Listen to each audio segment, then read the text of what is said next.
Welcome to FBC Benbrook Monthly, the monthly video podcast where we take a look at issues of faith, culture, and family. My name is Tim Tucker. I'm a worship leader here at FBC Benbrook, and this is our pastor, Todd Pilar. This morning we're going to take and kind of ask a question, about the use of language in our culture and as what we do with that as believers. In 1972, a comedian, George Carlin, had a comedy routine where entitled "The 7 Words You Can't Say on TV." And as he began this comedy routine, he kind of did it as if he was a child asking his parents to give him a list of the words he couldn't say. Just give me a list of the words that I'm not supposed to say just so I'll know.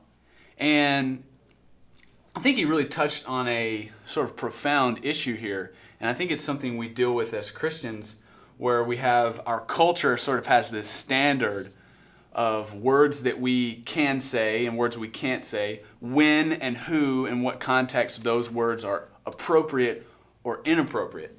And so as Christians, as we live in this culture that seems to have a ever-shifting morality or standard of morality, what do we do with that as Christians? I mean, is cussing really sinful? And the George Carlin routine was really interesting because he went on in his routine to use the 7 words specifically banned by the FCC, and he got fined a lot of money. But his question, and kind of like you said, the underlying, just give me a list. Mm-hmm. What are the words I can and cannot say? And of course, what we know is that language has both denotative and connotative meaning. So there's a dictionary definition of a word, but then words also have baggage. They have things get added to them. And sometimes we can't really even describe that. So for example, take 3 different words for human waste. Aren't you glad you're watching this? So, right. So the technical word would be feces. Right. But no one ever uses that word. It's technically correct, but it's harsh. It's awkward. It's awkward. Yeah. It's awkward. So what do moms of preschoolers use? Poo-poo. Poo-poo or poo Right. or something like that. Yeah. It's a softer word. Right. It still describes the same thing, but it has kind of the edge is taken off.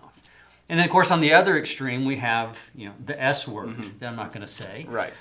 Technically describing the same thing, but it is inappropriate. It carries with it a whole other set of communication other than just talking about the actual object. And so when we talk about language, we really have to try to think more than just the word. So in that George Carlin thing, the FCC has identified the language that you can and cannot use, and they use words like obscene, indecent, and profane. And then when you go to the FCC definitions, right. they can't even define them. Sure. So there's this something about language Right. that in our heart we understand is inappropriate, awkward, wrong. But it's trying to get at the heart of that really is the challenge. Right. So, where does, as we seek to discover or engage or live our lives as believers, how do we tackle this? What scriptures are there that help us with this? Does Scripture give us a list of words we can and can't say? What does the Bible really say about bad language or good language or how we should use language? Right. Well, of course, Scripture does not give us a list of don't say these 7 words. I think probably one of the best just one verses that kind of guide us through all of that is Ephesians chapter 4 and verse 29, where it says, "Let no corrupting talk come out of your mouths, but only such as is good for building up, as fits the occasion, that it may give grace to those who hear." So even in the Scriptures are recognizing that it's not so much the actual word that you use. I mean, there are some words that in our culture are inherently offensive. Right. The S word, the F word. Any context right. would be those words. But biblically speaking, we're looking deeper than that. So as you and I were talking about earlier, you can use nice words to say really mean awful things to that person.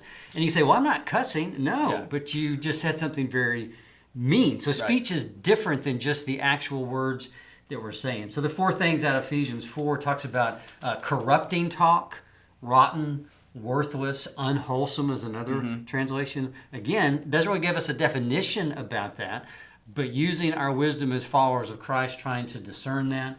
Then it talks about how our speech should only be good for building others up. So any kind of words that we use that are insulting or tearing somebody down, obviously that's against God's plan for speech. And then it talks about fitting the occasion.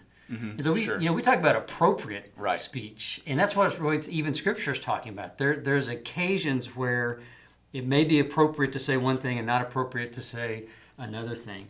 And then this last image is a speech that gives grace. Grace is such a big word, such a very important word for us as followers of Christ. This is what God has given to us. And to think of our speech that way, that what we're saying is giving grace. And so, what you had said when we were talking about earlier during the week, that instead of looking at a low bar, give me some words I cannot say. The Scriptures are lifting us up to a different standard.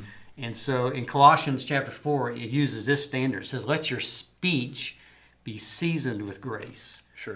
And so I think when we're evaluating the language that we use and how we speak, that's a pretty good kind of a simple evaluator. Is what I'm saying and how I'm saying it, is it seasoned with grace? And I think that's why God cares about our language. In fact, your question, is cussing really sinful?